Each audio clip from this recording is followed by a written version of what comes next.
Israeli সেনাবাহিনী রোববার ২২ September অধিকৃত পশ্চিম তীরে রামাল্লায় অবস্থিত আল জাজিরার অফিসে অভিযান চালিয়েছে এবং অফিসটি ৪৫ দিনের জন্য বন্ধ রাখার নির্দেশ দিয়েছে।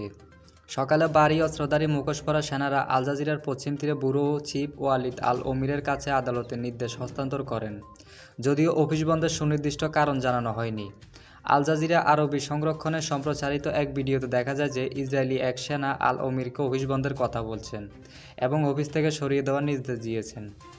গত মে মাসে ইসরায়েলের অভ্যন্তরে আল জাজিরায় সম্প্রচার নিষিদ্ধ করার পর থেকে এ ধরনের ঘটনা ঘটার আশঙ্কা ছিল।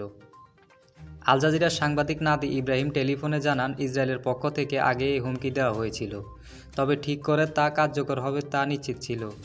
ইসরায়েলি সরকারের এই সিদ্ধান্তকে মিডিয়া অধিকার গোষ্ঠীগুলো ফিলিস্তিনি সাংবাদিকদের উপর আরোপিত নিয়ন্ত্রণ এবং হামলার অংশ হিসেবে দেখছে।